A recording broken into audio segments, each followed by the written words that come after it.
Assalamualaikum. Pada kesempatan kali ini kita akan mempelajari sejarah kebudayaan Islam kelas 8 semester ganjil. Dan yang akan kita bahas pada hari ini adalah tentang keruntuhan dinasti Bani Umayyah dan akan dilanjutkan dengan pembahasan proses berdirinya dinasti Bani Abbasiyah. Oke, jadi adik-adik, mohon disimak video ini sampai selesai, semoga membantu. Langsung kita mulai pada pembahasan pertama, yaitu keruntuhan dinasti Bani Umayyah. Dinasti Umayyah tercatat sebagai era tercepat dalam penyebaran agama Islam setelah Khulafaur Rasyidin. Pada masa ini, ilmu dan teknologi berkembang pesat dan perkembangan pembangunan hampir di semua bidang. Bahkan, pada masa pemerintahan Umar bin Abdul Aziz, disebut-sebut hampir mendekati masa pemerintahan Khulafaur Rasyidin. Namun, beliau hanya menduduki jabatan khalifah selama 2 tahun karena beliau wafat. Beberapa hari setelah beliau wafat, langsung digantikan oleh Yazid bin Abdul Malik. Disinilah pundi-pundi permasalahan mulai terlihat. Gaya kepemimpinannya mirip seperti Abdul Malik bin Marwan yang sangat keras. Bahkan di awal kepemimpinannya sudah terjadi pemberontakan dari luar istana. Bukan hanya dari luar, tapi juga terjadi pertikaian di dalam istana. Beberapa hal yang melatar belakangi terjadinya pertikaian dalam istana, misalnya perebutan tahta kerajaan atau perebutan untuk menduduki jabatan sebagai seorang khalifah. Pertikaian semakin parah ketika Yazid bin Abdul Malik membuat keputusan dengan menunjuk 2 khalifah sekaligus untuk dipersiapkan yang akan menggantikannya selanjutnya. Ada yang bertanya, kenapa kekhalifahan di dinasti itu sangat lemah? Ya karena dinasti ketika ingin memilih khalifah itu harus berasal dari keturunan kerajaan. Beda dengan pemerintahan Khulafaur Rasyidin. Dalam memilih khalifah itu berdasarkan kualitas. Nah, kita coba kembali lagi pada keputusan yang diambil oleh Yazid bin Abdul Malik. Sebenarnya pada saat itu, Yazid ingin langsung menunjuk putranya Al-Walid untuk menjadi khalifah. Tapi saat itu Al-Walid masih berusia 18 tahun dan belum cukup umur untuk menjadi seorang khalifah. Makanya, Yazid menunjuk sepupunya Hisham bin Abdul Malik untuk menjadi khalifah. Tapi yang menjadi pro kontra adalah Yazid membaiat Hisham dan putranya Al-Walid secara bersamaan. Padahal, kita kan belum tahu apakah ketika Al-Walid tumbuh dewasa akan pantas untuk menjadi khalifah atau tidak. Karena pada saat itu Al-Walid masih berusia 18 tahun. Tapi ini adalah keputusan sang khalifah untuk membaiat mereka secara bersamaan dan tidak ada yang bisa menggugat. Yazid bin Abdul Malik hanya memimpin selama 4 tahun.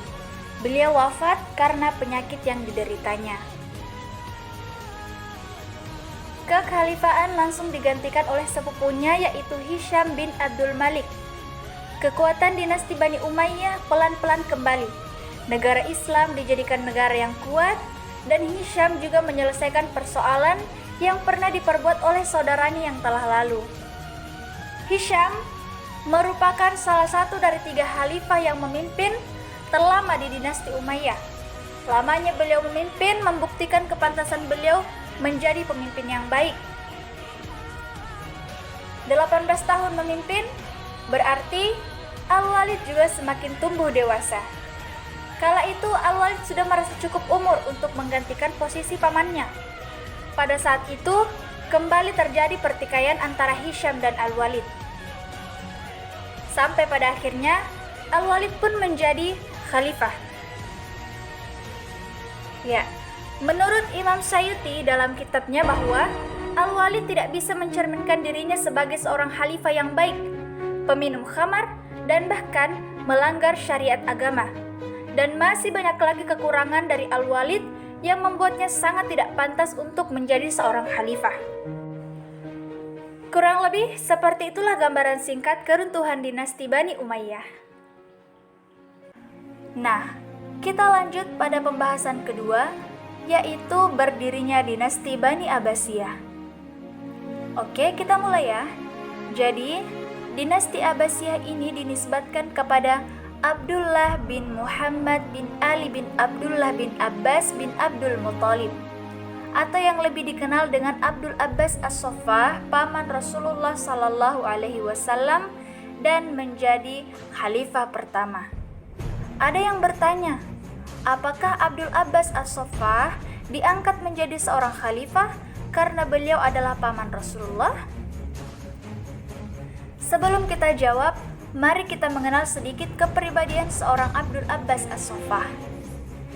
Abdul Abbas As-Saffah dikenal sebagai orang yang bermoral tinggi, disegani, dihormati, pengetahuannya luas, budi pekerti yang baik, dermawan, sopan, dan dikenal selalu menepati janji.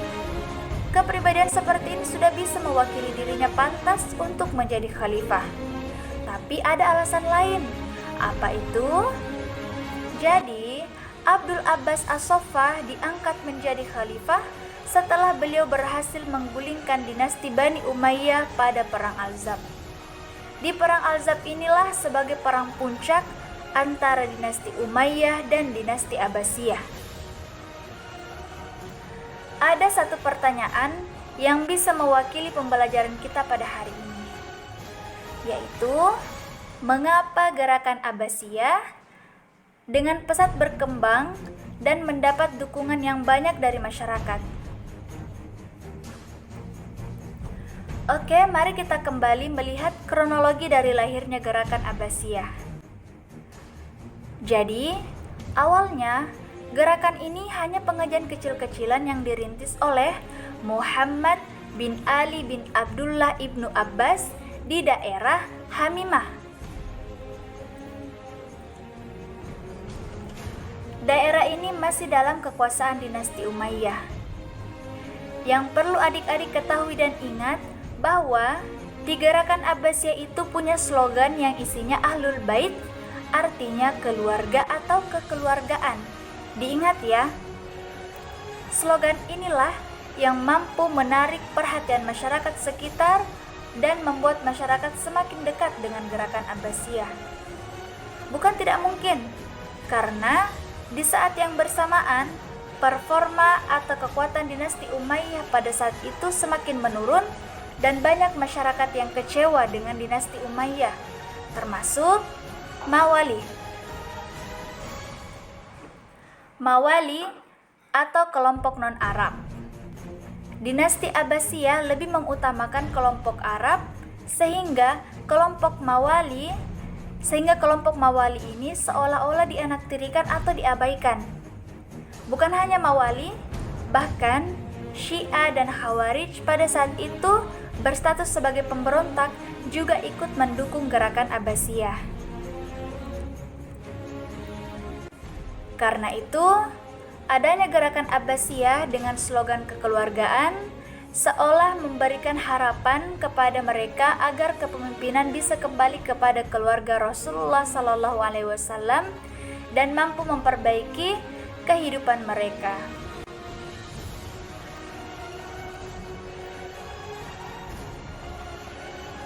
Banyaknya dukungan dari masyarakat sekitar, gerakan Abbasiyah bukan hanya berada di Hamimah, tapi mulai menyebar hingga ke Khurasan.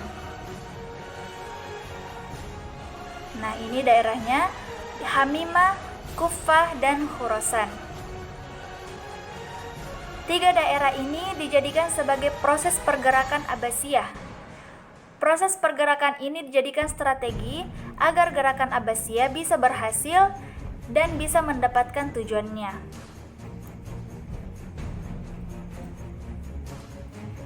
Setelah sekian perjuangan yang dijalani, Perintis gerakan Abbasiyah yaitu Muhammad bin Ali pun meninggal.